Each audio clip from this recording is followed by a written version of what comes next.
Hi there, it's Kate. Welcome back to my channel. Today, in the vein of Nonfiction November, I wanted to talk about, basically to do kind of a book haul.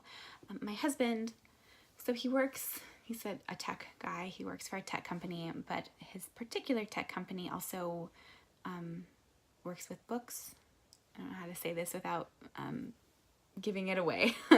And anyway, so there's books that come into his office, and they are then, after the book people are done with them, they are put into a room that's called the book room, and employees can go take books home with them. They can pick out a book and take it home. So that's why I have been reading some ARCs recently. These are books that my husband has picked out for me, basically at work. He goes kind of like book shopping for me once a week or so and brings me home a book. So I wanted to talk about some of those books. Most of them are nonfiction because that's kind of his preference for reading. And that's why I think I've been reading more nonfiction recently, and I really love it. But I have a stack here of books that I have not gotten to yet, and I wanted to just talk about them. And so yeah, it's like a book haul. I don't usually do those. So here we go. This is Invisible by Stephen L. Carter. This is a biography of Mr. Carter's grandmother, I think.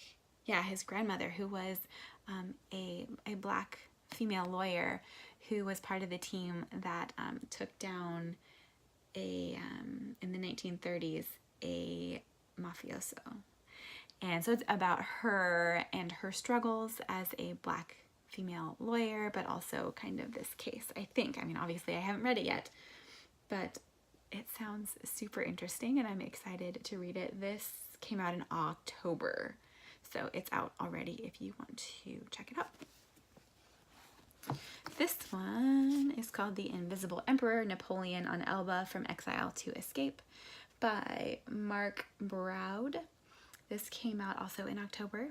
So this is about Napoleon, and it's about, I mean, the title kind of says it. It's when he was exiled, and then how he escaped, and then how he retook Waterloo. Is that right? Napoleon is not my area of expertise, but this sounds really interesting. And let me see. Yeah, so the last line here on the back, I think, kind of sums it up and is why I want to read the book. It says, The Invisible Emperor is both a riveting jailbreak story and an original examination of how preposterous, quixotic, and grandiose ideas can suddenly leap from the imagination into reality. That's one of the best blurb lines I've ever read. So I'm excited for this one. So this is, let's see, Stephen Carter. This book is a fiction author. He writes novels. This is more of a historical monograph written by a historian. And then we have another book by a journalist that came out in February, so this has been out for a while. This is called Everything You Love Will Burn, Inside the Rebirth of White Nationalism in America.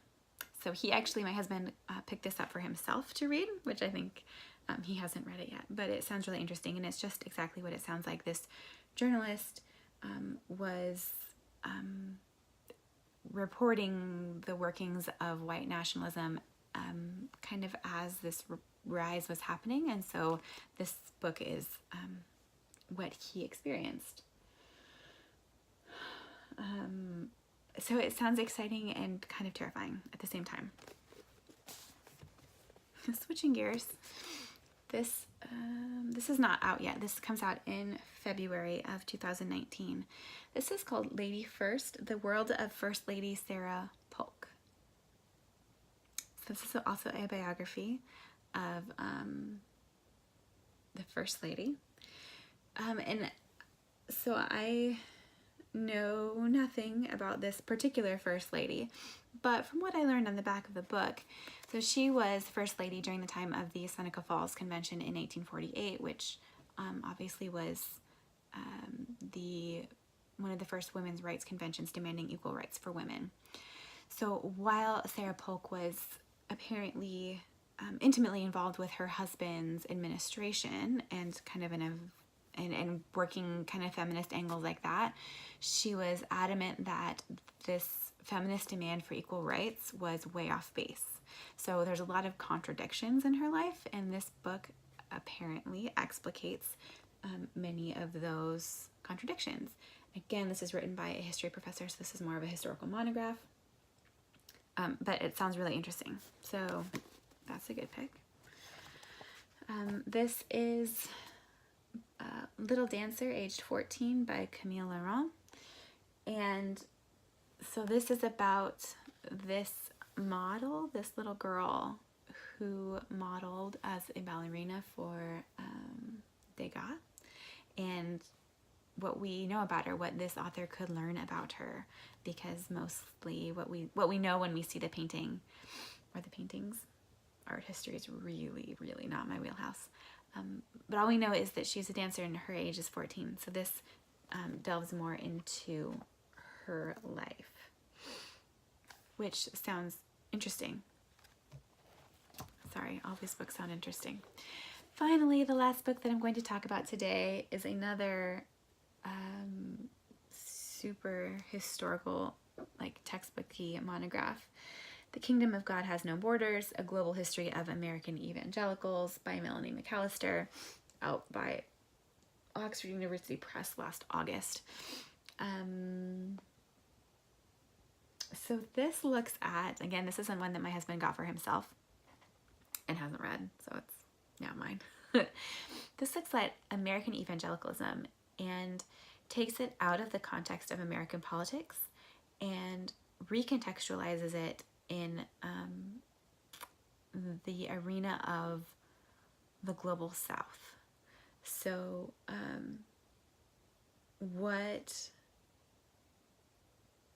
does American evangelicalism meant across the world, particularly in the global South, since the 1960s, for example, which is something that I think is really, really important and fascinating.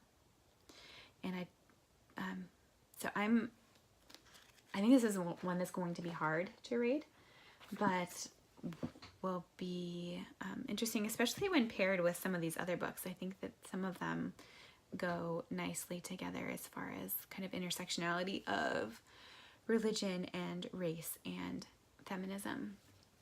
So those are some of the nonfiction books that I have hauled recently and that I haven't gotten to. The Lorraine Hansberry book is also one that an arc that he brought home for me that I'm working my way through just very slowly. So I'm excited to get through any of these books. If any of these sound really interesting to you, or if you have read any of them and have a suggestion as to which I should start with, I would love to hear about that.